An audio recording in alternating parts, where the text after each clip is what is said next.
Welcome to Alabama Manufacturing Now, hosted by the Alabama Training Network, a podcast where we cover a wide array of challenges, solutions, and innovations for manufacturers and businesses. We're your host, Whitney Barlow and Paige Caulfield. Alabama Training Network, powered by the Alabama Community College System, built for training, driven by workforce.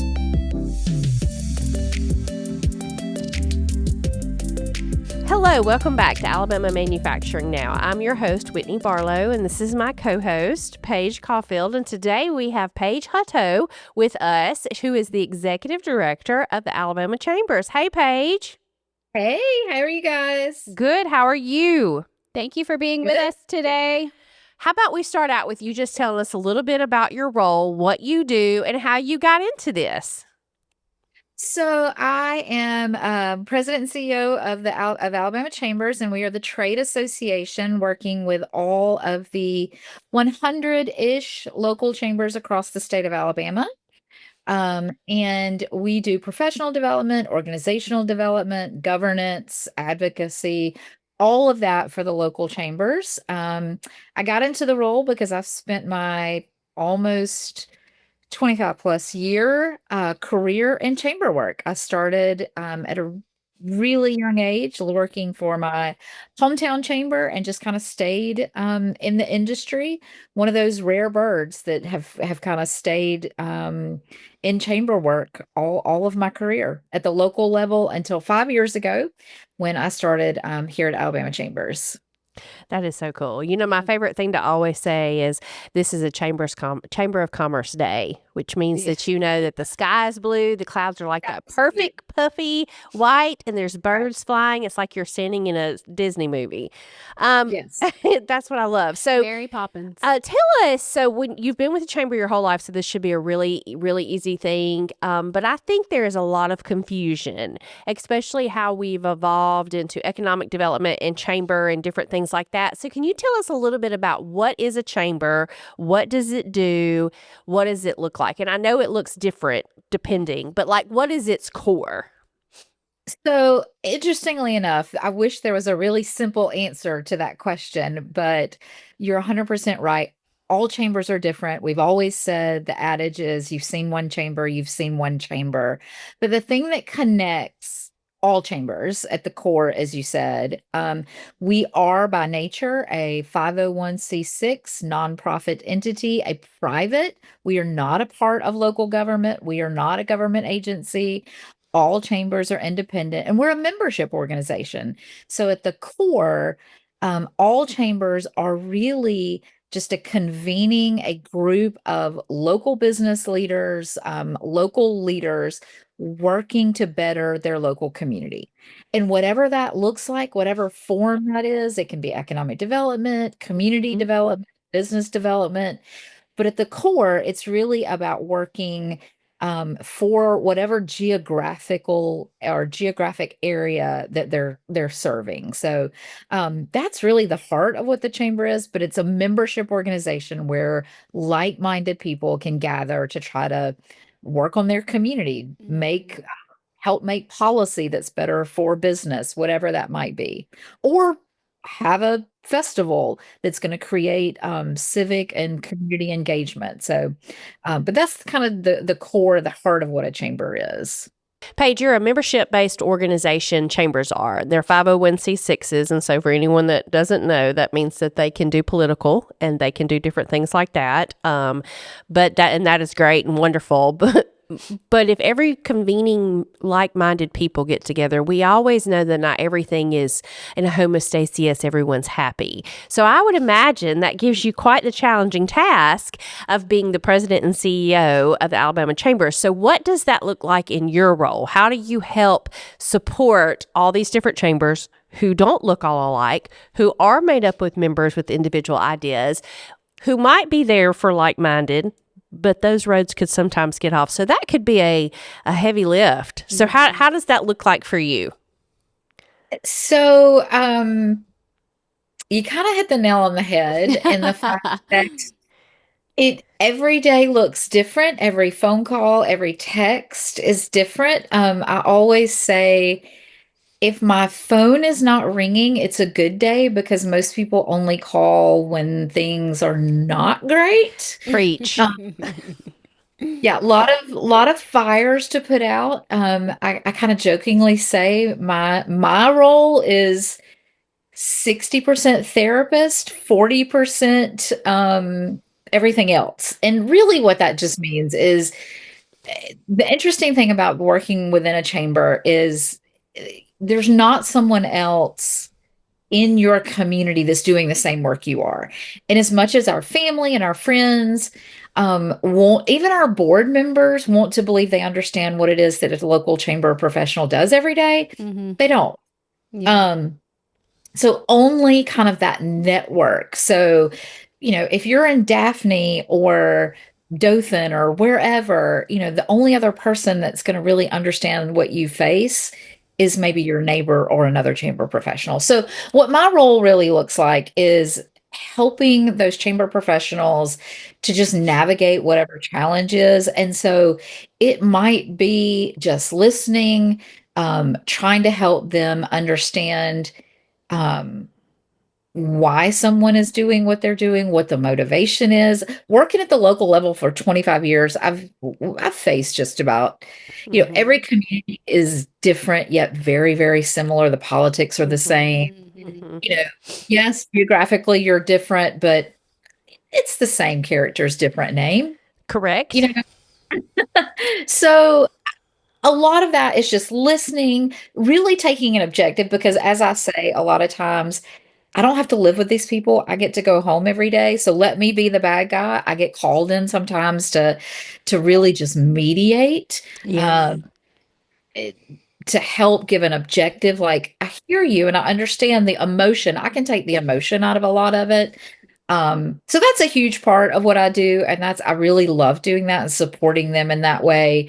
And, sometimes I'll just get a face or a text that says, does this look right? And it's just a text or an email from somebody. I'm like, well, maybe we should address it this way. Also do professional development. So we're planning conference. I'm a meeting planner, planning conferences, doing board retreats, orientations, things like that. So that's kind of the beauty of it. And that's kind of my role, is to just help them however I possibly can. Even if sometimes it's just to listen and go, yeah, that stinks. I will say that me and Whitney went to your executive leadership conference this year, our very first time. Yes. And it was one of the best conferences that we have been to in such a while. We found it refreshing and engaging, and, it just such a tight knit group, and the tour was great. I really, really thoroughly enjoyed it. I'm so glad. And we loved having you guys there. And I think, and I had another one of our speakers that said she appreciated just the camaraderie of our group. And I think they are really supportive of each other. And that's kind of a culture that we've tried to create, is You just, can definitely see it. yeah, Definitely. yeah. There's not competition between local chambers. No. I mean, for the most, there's really not. So we get to support each other. That's what I was sitting here thinking, is like, you really teach at the core of it, the essence of soft skills and how to deal with people. And because they are very passionate, because a lot of people, this is their home, and it might be their hometown that they grew up in, but for sure it's their home that they're raising their family in. So the passion is on a very high level. And that's a hard role for a chamber leader to navigate those. Yeah, it really is. And I always tell, particularly young or new executives that get in, I'm like, you are as close to being an elected official as you can be without being elected, because you're in the public eye, you're in the fishbowl, you're going to get credit. You're not going to get credit for a lot of what you do, but you're going to get blamed for a lot of what you don't do. Yep. And you have to be okay with it. You have to be okay with it. And you have to be okay with putting volunteers out in front and giving credit to, if you can't be collaborative and understanding of that, it's a really tough road if you can't be that way. But you don't have alligator skin. You better have some alligator skin very fast. Yeah. very fast. Yeah. So, in terms of business challenges or business growth, what are the chambers seeing right now in Alabama? Well, and I don't think it's any different. I don't think my answer would be any different from any other partner or entity working within our communities. Mm-hmm. It's workforce, of course, Mm-hmm. and that is quantity of workers available. It's skills alignment, but it's all those other issues that go around it: childcare, housing, transportation, the things that we Hmm. talk about all the time. I think I think we kind of not be being completely truthful if we didn't say I think there's an anxiety about political forces at will. Locally, election season is always a very interesting time. I've been through my fair share of them. Um, Election seasons are always, I think people are anxious about the economy. Mm-hmm. So I don't think my answer is really different than most people's. And it really doesn't matter the size of the community, rural, urban, small, large. They're just on different scales. Yeah. Yeah. Makes So sense. So how yeah. do you and so you have a membership of local businesses and community members. How do you ensure that you are providing the resources that they need or that they want or the information that they are seeking? Like what avenue do you go down to say, hey, this is a really good topic or this is really something that we need to get in front of them and make sure that they're aware? So it kind of goes back to that camaraderie that we talked about and kind of Mm-hmm. that culture of being close Hmm. knit. Um, they talk to us a lot of times. It is our chambers feeding us like, hey, can you help us with this, or we're seeing this in our community, do you have a resource? My job is to just connect them, and so that's why I think like our partnership with ATN and the community college system, and Mm-hmm. even we have a great partnership with the trucking association, and so or whatever it might be.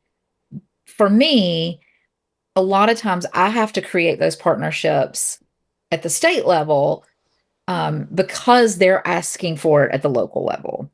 So we do a lot Hmm. of listening, which is exactly what we encourage and hope that our chambers are doing, is they're Mm-hmm. listening to their members as well. So it's kind of leadership by example. Mm-hmm. Um, we do surveying, but really it's just those conversations. We're very um approachable, and they most all of my chamber folks have my cell phone number, and they're texting going, Mm-hmm.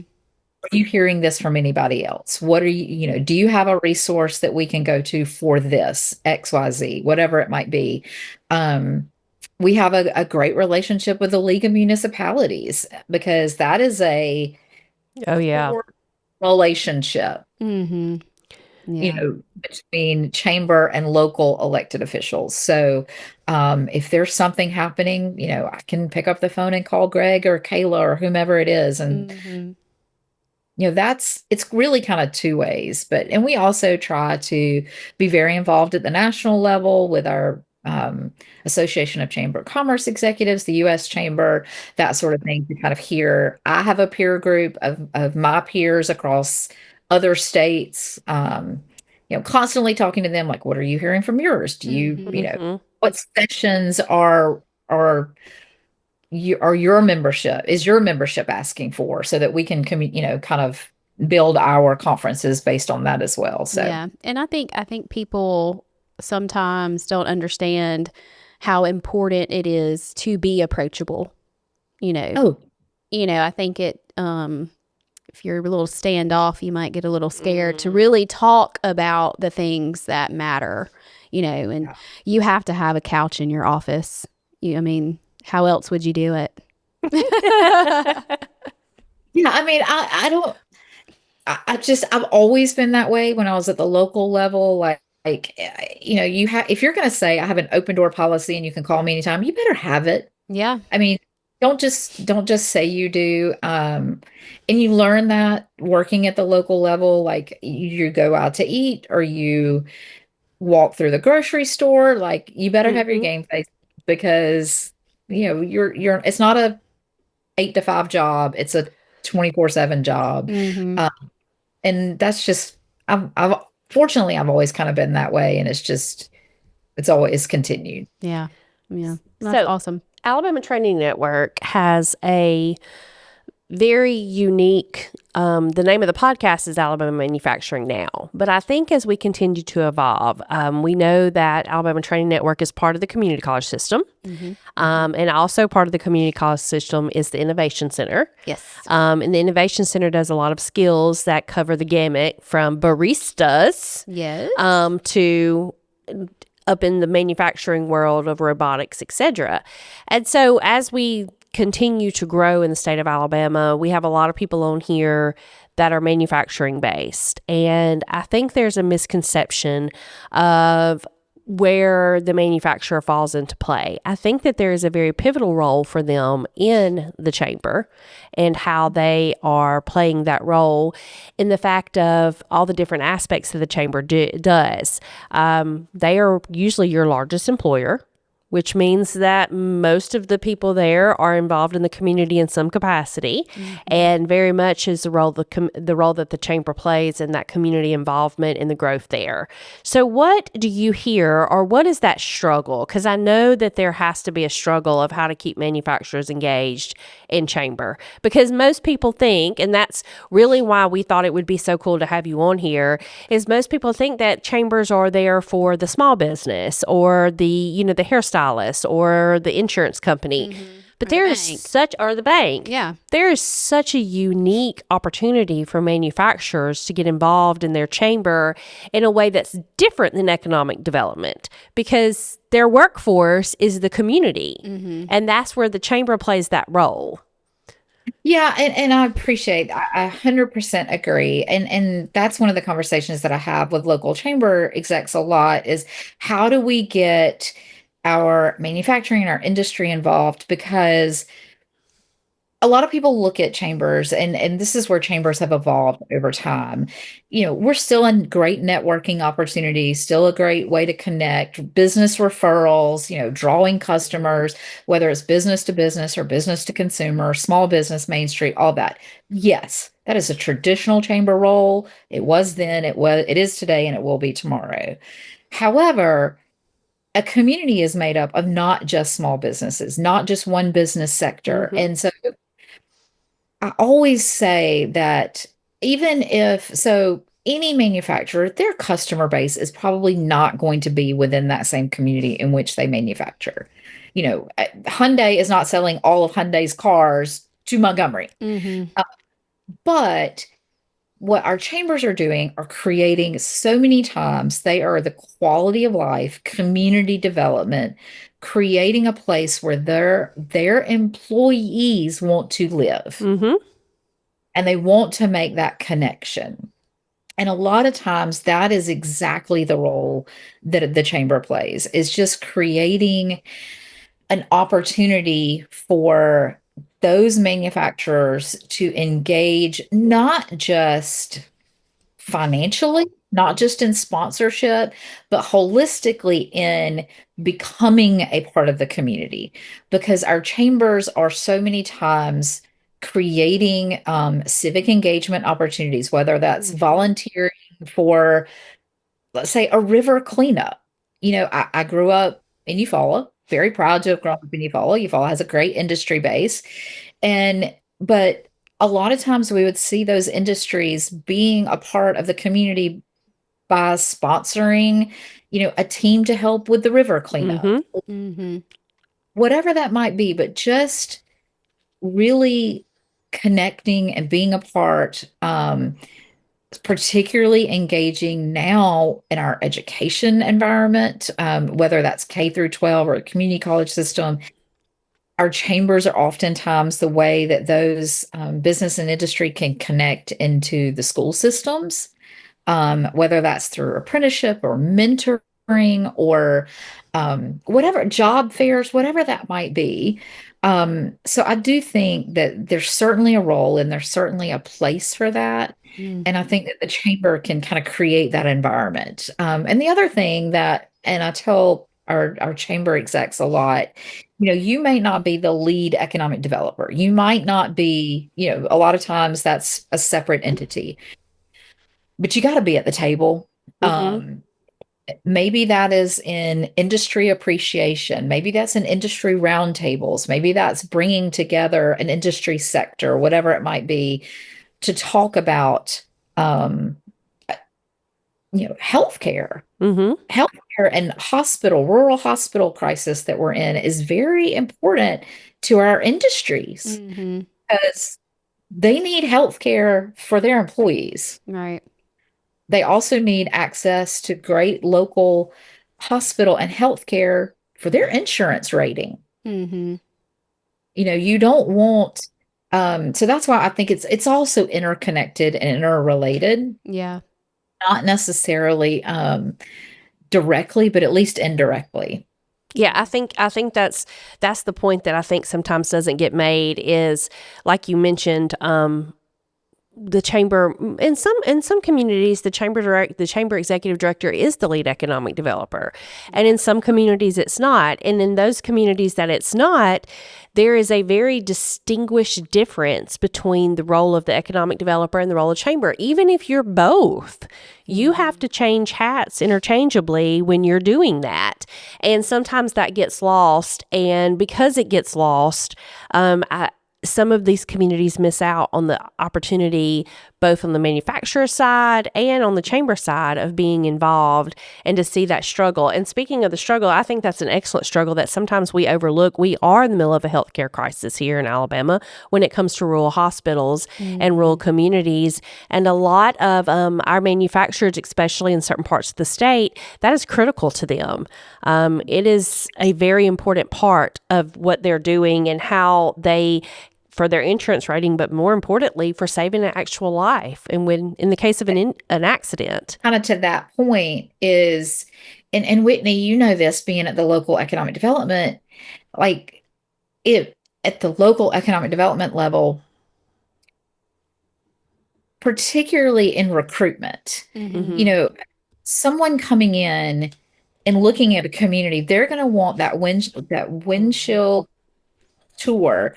And three things they're going to say: I want to see your downtown Main Street area, central business district, your hospital, and your school system, because that is what we judge. And I hate to use that term, but that's what we judge communities by. And so it's imperative that particularly those three entities, healthcare, the business community, and the education system, has to be at the same table singing off the same page, or you're going to lose.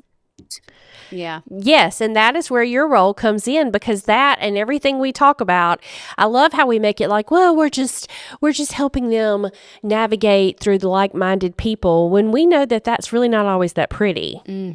And that is a very difficult task, because when the communities that are on the same page, manufacturers gravitate to them because they know that everyone's going to be working with them. And yeah, absolutely. I do a lot of board training and board orientation and things like that. And I will always say, at all levels, keep it in the family. We don't all have to get along, but it's like, publicly, we've got to get along. Yeah. It's like going to church on Sunday morning with your mama. When you get out of this car, you better wipe them tears. We getting out of the car, we going in, and you better love Jesus, and everything was fine. Nobody almost died 6 times, and I did not hit you with your shoe. Yes. And it's just, I feel like she's speaking from experience. It starts with leadership. I mean, it just starts with solid leadership, and leadership doesn't mean local elected officials. I mean, leadership can mean, it can run the gamut. It's not an elected position. It's not, it maybe not even the chamber president. It's just who is leading your community, who's being positive and understanding that we don't have to get along all the time. We've got to civilly be able to have those discussions and the hard discussions. But anyway, sorry, that's my soapbox. No, I No. think that's great. Yeah. When you think about partnerships, you talked about the local level. I think we kind of know what that looks like. But what are your partnerships? And you talked a little bit about the state level. You talked about Alabama Training Network and how we're kind of new in our partnership with you, but I think it's going to be huge. But with us in the community college system, innovation, municipalities, trucking, all of the different partners that you have at a state level, where do you see that support industry and how that helps grow? Because like the Trucking Association, kind of like Alabama Training Network, if somebody was going to hear, oh, well, the Chamber has a statewide partnership with them and we integrate inside the communities, they're like, but I thought Chambers did X. So how does that look like and what's that partnership? How's that developed?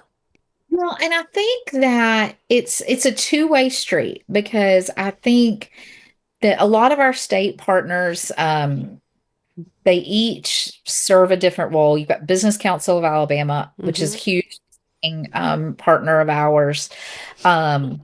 Certainly working at the State House on the policy and advocacy level. And then all of the others that we mentioned, community college system, Department of Workforce, Commerce at the state level, other trade associations. But it's a two-way street in that a lot of times they have resources that we can deploy at the local level and help really be the conduit of what's happening at the state level with the partners to the local level. Retail Association is another. They have the Retailer of the Year awards. Like, that's a great opportunity for our small businesses and retailers to be recognized. So we want to help them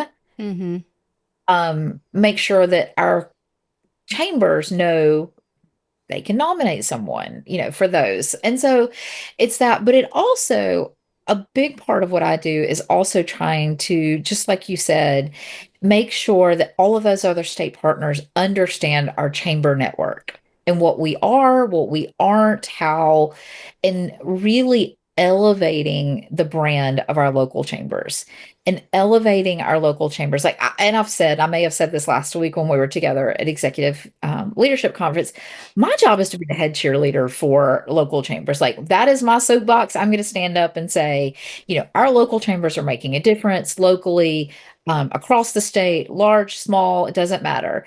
And so I want, when people in Montgomery or Birmingham or wherever, when they see me, they think, oh, that's our chambers.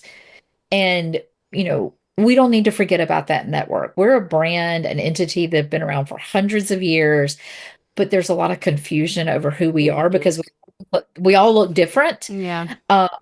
There's not this one size fits all for local chambers. And so I want to make sure that all of our partners understand the importance of that chamber network, and that it is important. It is important for them to be talking to our local chambers. So that's true. Yeah. So where do you see the biggest opportunity for collaboration right now with your partners? I think that, well, I mean, it depends on who we're really talking about. Workforce, of course. I mean, we talk a lot about workforce. I think it's kind of become the buzzword of the last couple of years. Yes. It is. It's, but it's another one of those words that I think is kind of like economic development. It means different things to different people. Correct. That's true. Yeah. There's 1,000 different definitions, and it really is, depending on where someone is sitting, in their world. But I do think workforce, talent acquisition, all of that. But I think it all comes down to making sure that I'm a huge advocate and always have been. And I think I've learned this through my career of not duplicating efforts. I think that we can sometimes be really gung ho about an idea.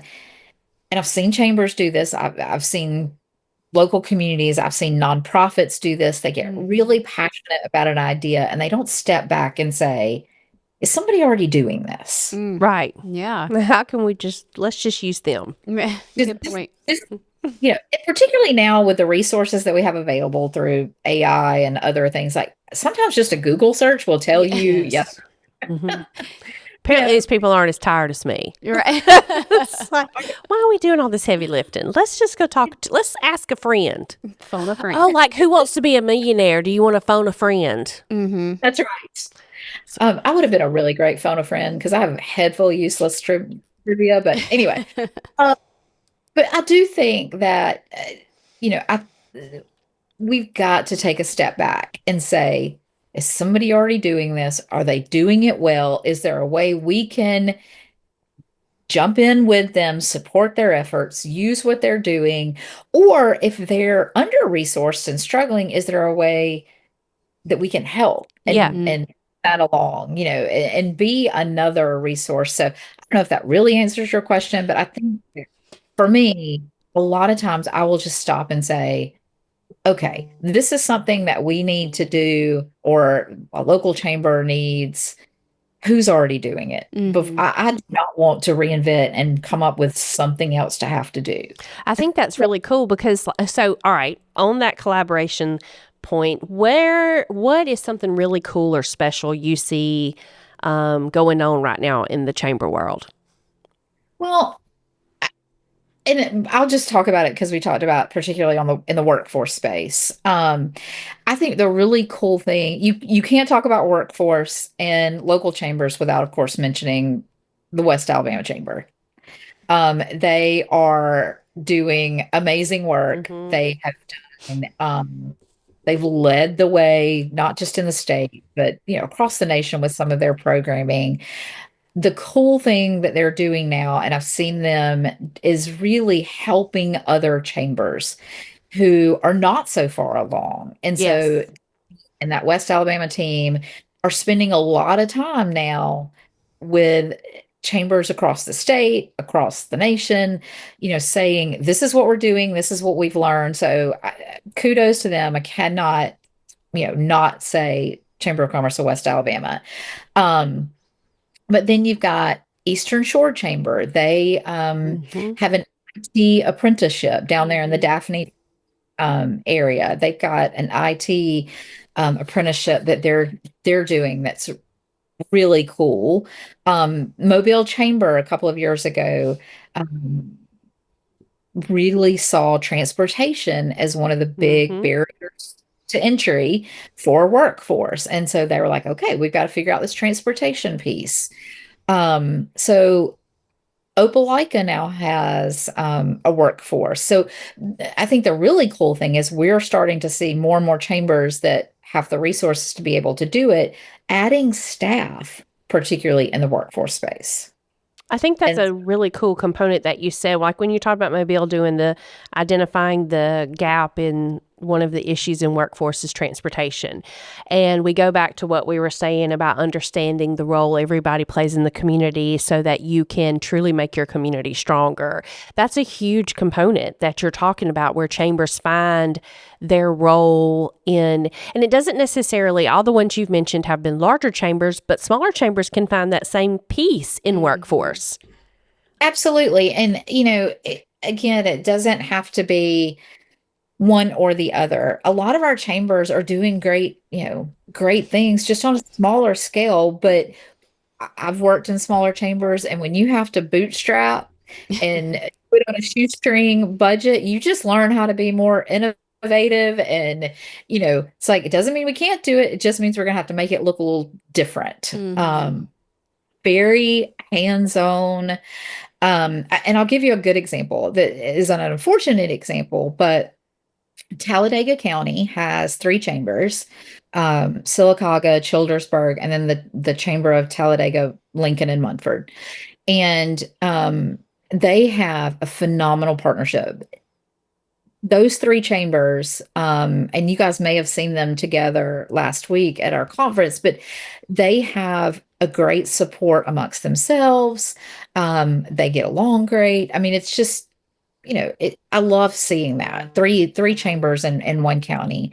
And they had an unfortunate situation a couple of months ago with a closing, an industry closing that was going to displace 250, 300. Please don't quote me on the exact numbers, but a number of employees. And so within 24 hours, those three chamber leaders had sat down together, created an initiative called Forward Together. They weren't competing. This is what was in the best interest of the county and their communities. Said, we're going to figure this out together. They had two job fairs, brought other employers in, community college system in. I think Central Alabama is their community college. Had two job fairs within 2 days, and had, I think, 250 ish employees that were affected. That's what it's all about. That is exactly what it's all about. So awesome. That is so awesome. That is exactly what it's all about. So we've talked a little bit about the ideas of chambers. What is a big misconception that you think exists out there I think for us, it also existed because we've been in the manufacturing world here at Alabama Training Network for so long. It was kind of like, I'm not really sure if the chamber is where we need to focus initiatives and talking. And then once we delved off in it, it's like, yes, this is a perfect platform. We've hosted, or your chambers have hosted us. What are they called again, Paige? They're not college loans. Workforce skill. I got it. Skills for Success. We've hosted Skills for Success by some of your chambers, and we've brought in our staff and trainers to talk about, just high points of what we train.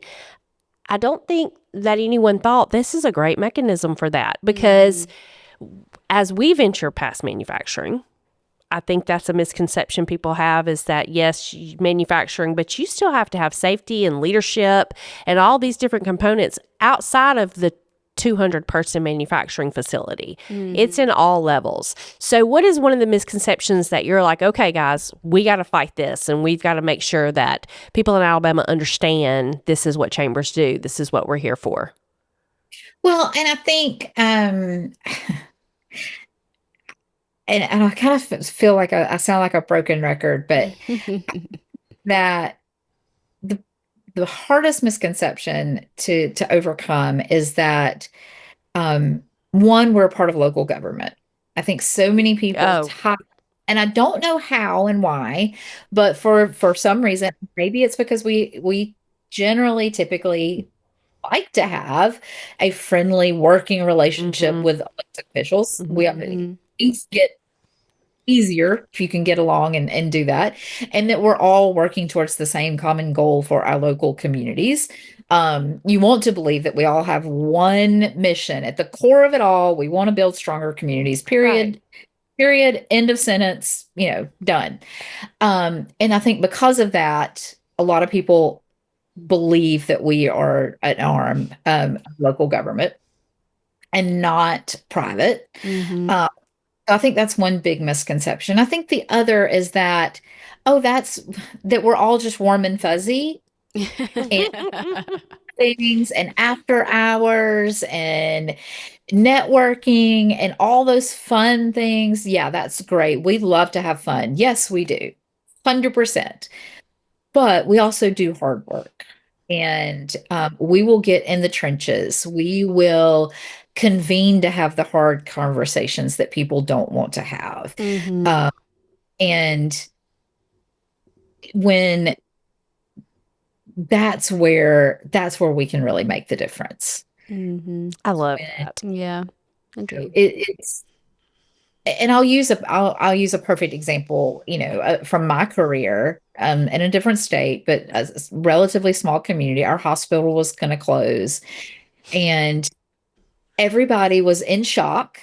You kind of saw it coming, but a lot of people just sat back and were like, "Oh my gosh, what do we do?" And fortunately, we had the bandwidth and the leadership to say, "Well, what does this really mean? Is this an opportunity?